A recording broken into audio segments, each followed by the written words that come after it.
जो हस्त क्रिया से युक्त हो गया है वो अनुभव करे लघु शंका के पहले या बाद में। देखना जो जीवनी शक्ति है वो आपको ह्रास होती दिखाई देगी, बूंद बूंद निकलते दिखाई देगी। इतना सर्वनाश कर रहे हो, बाद में तुम सोचो हम ये विटामिन खा लेंगे वो खा लेंगे, कुछ नहीं, उसकी पूर्ति नहीं हो सकती, उसकी पूर्ति नहीं हो सकती। आगे इसमें आता है ये जो आयुर्वेदिक औषधियां दी जाती हैं ये बलिष्ठ होती हैं, और ये चूंकि आपकी प्रवृत्ति गलत है वो बलिष्ठ होकर आपको और कामोत्तेजना प्रदान करेंगी, तुम रोक कैसे पाओगे? संयम नहीं। इसीलिए कोई औषधि नहीं है, आप स्वयं औषधि हैं उसके। आपका दृढ़ निश्चय और कुछ व्यायाम, प्राणायाम, आहार शुद्धि और नाम जप, नाम जप, इससे आप शासन में ला सकते हैं। इस बात को कौन अपने बच्चों को बैठाल कर समझा रहा है?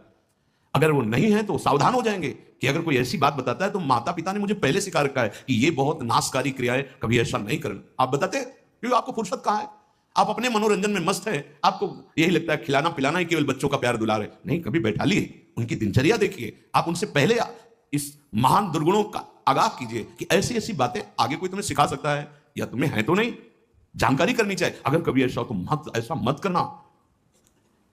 जो नवयुवक हैं, हाथ पैरों के जोड़ों में दर्द मालूम दे रहा है, शिथिलता हो रही, दिमाग में एक सनसनी बनी रहती है, आपको ये अश्लील चित्र देखना अच्छा लगता है, गंदी बातें करना अच्छा लगता है, ये सब उसी हस्त क्रिया का परिणाम है। जिनको बार बार एक स्वाभाविक लघुशंका लगती है, एक बार बार ये आपका लक्षण है कि आपने ब्रह्मचर्य का नाश बहुत अच्छे से किया है, कोई भी हो, गृहस्थ हो, विरक्त हो, कोई भी हो। हाथ पैर में कंपन होना, चेहरे पे मुहासे उभर आना, इस विषय पर प्रकाश डालें तो उसका प्रभाव पड़ता है। जितनी धातु पौष्टिक औषधियां ली जाती हैं वो सब शोध के देखी गई, उनमें बलवर्धक होता है, और आपकी वृत्ति कामोत्तेजक है तो वो बल आपके अंदर काम वृद्धि ही करेगा जाके। बहुत ध्यान देने योग्य बात है कि ये आयुर्वेदिक औषधि ले लेते हैं, ये ले लेते हैं तो आपको, आपकी गति गलत है, इसलिए पावर जाएगा औषधियों का, गलत ढंग से ही प्रयोग हो जाएगा। कोई भी ऐसा वैद्य समर्थ नहीं है जो तुम्हें इस हस्त क्रिया को रोकने की औषधि दे दे। बहुत सुंदर बात है, तुम्हें कोई ब्रह्मचारी बना सके ऐसी कोई औषधि नहीं। एकमात्र मन को प्रभु में लगाकर नाम जप करो और जो संयम बताया जा रहा है वैसा करो, सब ठीक हो जाएगा, सब ठीक हो जाएगा। तुम समर्थ बन जाओगे अपनी इंद्रियों को रोकने के लिए। उपासक पहले भोजन पर सुधार कर रहे। भोजन और बुद्धि का परस्पर बड़ा घनिष्ठ संबंध है। सात्विक आहार निसंदेह आपको इस क्रियाओं से विजय प्राप्त करवा देगा। ध्यान से सुनिए, सात्विक आहार, जब आप भोजन पा रहे हो उस समय नाम जप जरूर चलना चाहिए।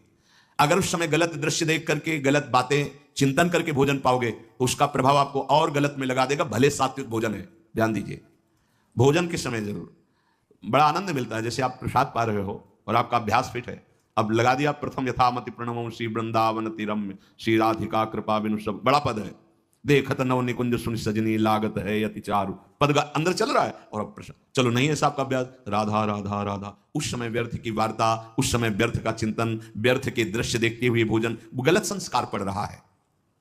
सात्विक आहार आपने पाया पर विचार आपका सात्विक नहीं है, अधार्मिक विचार है, दुष्ट भाव है, तो सात्विक व्यर्थ हो जाएगा भोजन, वो उसी को सपोर्ट करेगा।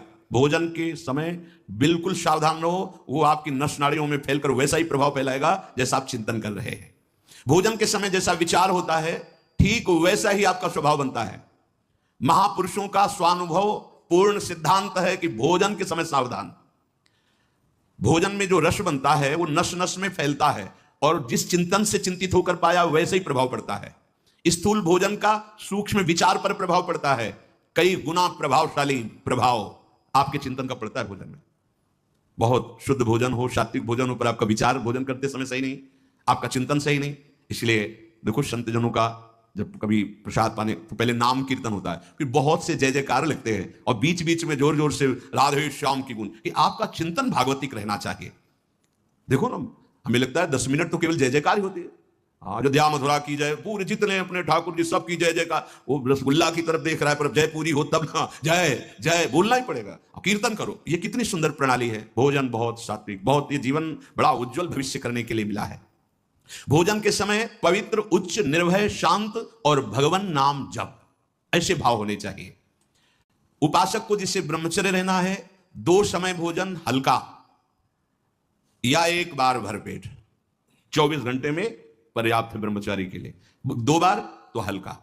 केवल 2 ही समय भोजन करें।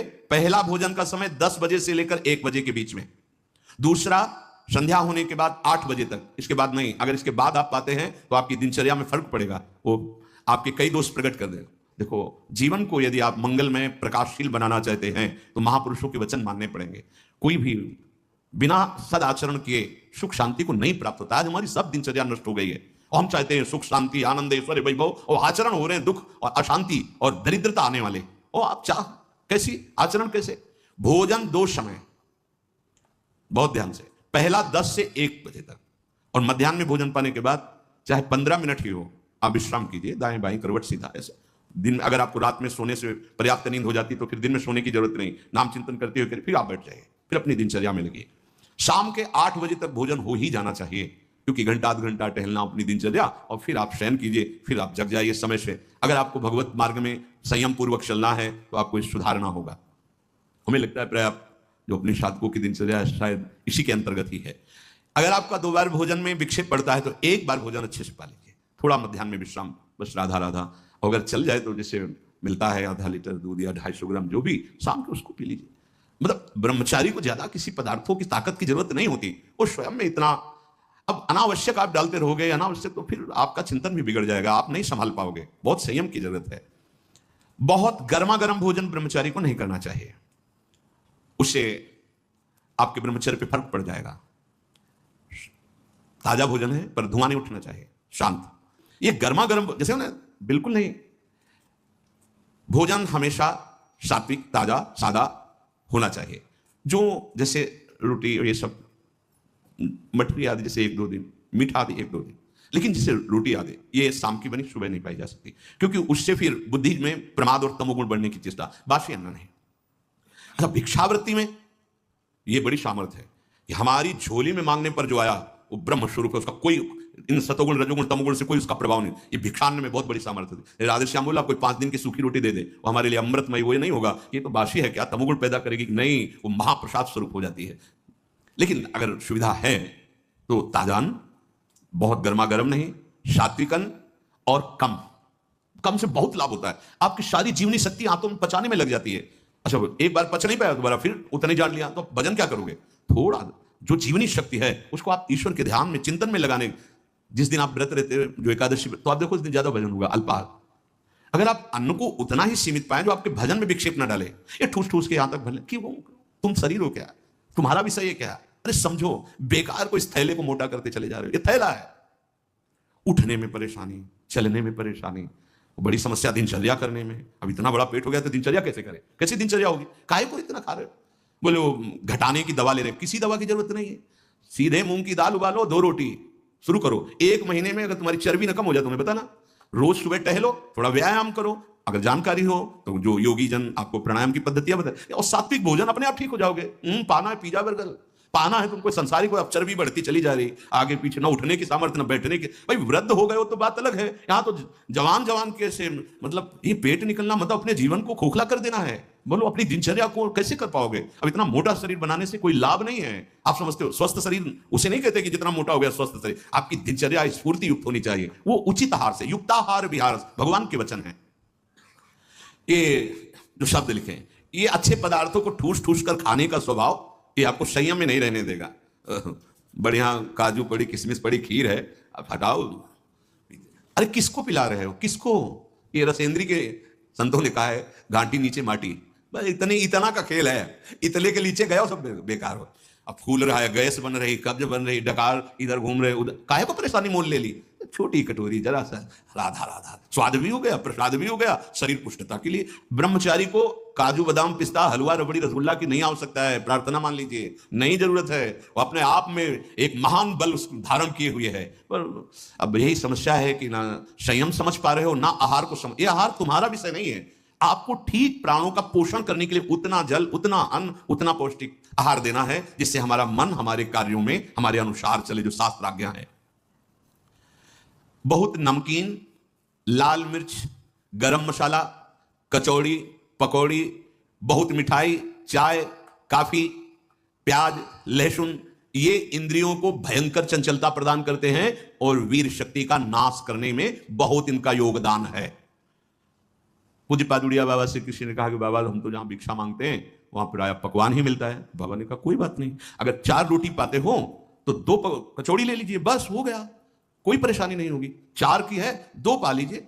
एक बार पूज्य बाबा बहुत से साधक जन बाबा के पास, तो कुछ ऐसी कच्ची और मोटी पूड़ी बनवाई और कुछ हल्की एकदम बहुत पकी हुई पूड़ी बनवाई। पकी हुई पूड़ियों को पहले परोसा गया, उनके ऊपर कच्ची पूड़ियां रख दी गई, एक एक 2-2, और बाबा खड़े हो गए ऐसे, हाँ भाई पाओ सब। तो कुछ जो साधक संयमी थे तो ऊपर से शुरू किया, और कुछ साधक जो स्वाद वाले थे वो ऊपर के हटा करके बाबा खड़े हो, क्यों ऐसा किया? तो बाबा वो नीचे वाली पकी थी और ठंडी हो जाती, हाँ घर जाओ बहू ले गरम गरम बनवा के पाओ, बाबा जी बनने लायक नहीं हो। अगर रसेंद्री की तृप्तता, रसेंद्री की पूर्णता की तुम्हारी भावना है तो तुम जनेंद्री को नहीं रोक सकते हो, ये वैराग्य मार्ग है। सुन लो, भोजन के पहले अच्छे से हाथ धो, मुंह में कुल्ला करो, और लघु शंका लगी हो तो लघु शंका जाओ। भोजन के पहले पवित्र हो। भोजन पाते समय नाम चलना चाहिए या पद चलना चाहिए या अच्छे कोई संत महापुरुषों के जो चरित्र हैं उनका चिंतन करना चाहिए। खड़े भोजन नहीं पाना चाहिए, लेटे भोजन नहीं पाना चाहिए, चलते हुए नहीं पाना चाहिए। प्रातः काल कल चर्चा हुई थी, जो जलपान है वो बड़ा औषधि का कार्य करता है। ब्रह्मचारी को बाल भोग नहीं करना चाहिए। सोचो भैया, ब्रह्मचारी को बाल भोग नहीं करना, 10 से 1 के बीच में और 8 बजे तक शाम के भोज, इतने में मर थोड़ी जाओगे। अरे यार कई कई दिन भोजन नहीं मिला है, कई कई दिन के गंगा का किनारा है, गांव जाने का स्वभाव नहीं था, बस आकाशवृत्ति का सहारा था। ये अगर आप बाल भोग नहीं करोगे तो आप क्या परेशानी हो जाएगी? 10-11 वो तो मिलेगा ही आपको। हमारे तो जीवन में था कि पता नहीं कब मिलेगा, कहां मिलेगा, कोई भरोसा नहीं। कभी इतना गुड़ कोई दे दिया, कभी वो जो गंगा किनारे बारी लगाते हैं वो, हे बाबा 2 परेठा लोगे, भगवान दिए ऐसे मान के गंगा जी में गोरा पा लिया, बड़ा आपको तो निश्चित है कि आपको मिलेगा भोजन, फिर आप बाल भोग क्यों? बाल भोग पच नहीं पाया, राजभोग डाल लिया, वो पच नहीं पाया, तो आप बीमार हो जाओगे, कब्ज हो जाएगी, गैस बनेगी, आपका भजन में मन नहीं लगेगा, तो फिर वही प्रमाद की स्थितियां आएगी।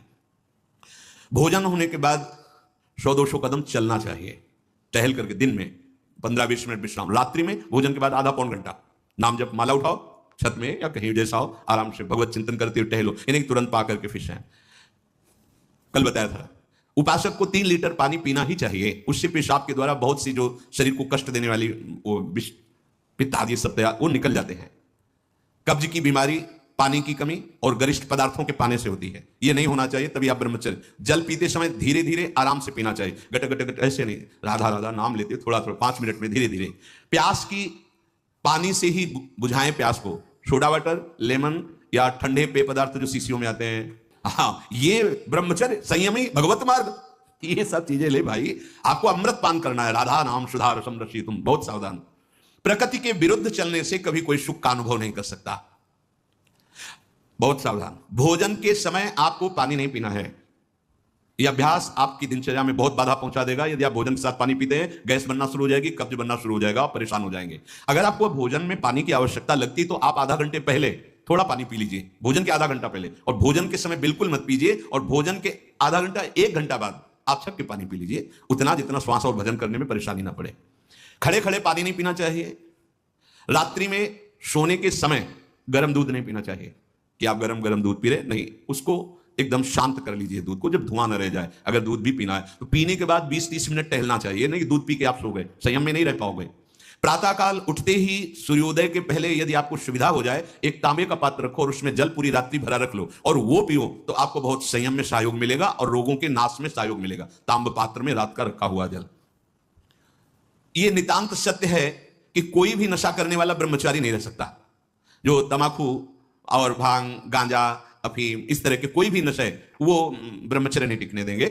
इसलिए कोई भी नशा ना करे, आलस्य अपने कर्तव्य कर्म में ना करे, हृदय को बार बार शीतल करता रहे, ऐसा चिंतन करे। संतुष्टाय न केन वा, ऐसे चिंतन मत करो कि हृदय तुम्हारा जलता रहे। यदि हम जो सुनी हुई आज सत्संग की बातें हैं इनको अपने जीवन में उतारें, और पहली जीवन की प्रार्थना हमारी कि आपकी पहली सीढ़ी ब्रह्मचर्य है।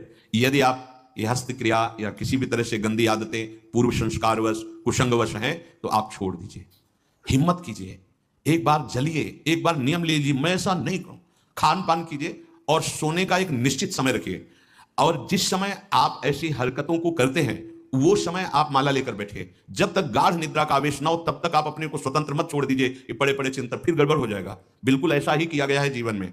हाँ, भोजन के बाद, चलने के बाद वज्रासन में बैठकर जब नींद आई तो कभी कोई माला लिए, कभी माला रखे, और गुरु कृपा से जब ऐसी भावना बन जाती है, निरंतर मंत्र नाम जब चल रहा है, वो बात अलग है। पर आपको अपनी दिनचर्या, अब आप सोने जा रहे हैं, आराम से दरवाजा बंद किए, लेट गए और मोबाइल हाथ में, सर्वनाश की स्थिति आप में आ ही जाएगी। क्योंकि एकांत में मन बहुत बलवान होकर इंद्रियों के साथ भोगों का चिंतन करता है। ये बिल्कुल सावधानी रख लीजिए। बलवान इंद्रिय ग्रामो विद्वानम अपि कर्षति, जहां एकांत होंगे मोबाइल हाथ में, वो आपकी दुर्गति करने का बहुत बड़ा साधन बन जाएगा। पहला काम, कमरे में जब जाओ स्विच ऑफ कर दो, बिल्कुल जैसा कहें। माला उठाओ या कोई महापुरुष का चरित्र उस समय पढ़ो, वो आपको थप्पड़ की तरह लगेगा, और चरित्र पढ़ के उसी के चिंतन करते हुए सो जाओ, या माला लेकर के जब करते जब नींद आए तब सो जाओ। कोई ऐसी चेष्टा मत करो जो तुम्हारे उत्साह को, तुम्हारी जीवनी शक्ति को नष्ट करके नरकगामी बना दे। बहुत बढ़िया अवसर मिला है, निकल चलो प्यारे। बार बार आप देख रहे हो कि आपकी दुर्दशा कर रही चेष्टाएं, आप जो कहते हो मैं छोड़ नहीं पा रहा, उसका कारण है आपका निश्चय। आप निश्चय ठीक नहीं कर पा रहे, और नाम जब करो ऐसा निश्चय होगा, आप इस सत्संग सुनकर मनन करो, ऐसा निश्चय होगा कि निश्चित भगवान की कृपा से आप इस जीवन में संयम पूर्वक बर्ताव करते हुए भगवत प्राप्ति कर पाए। श्री राधा वल्लभ।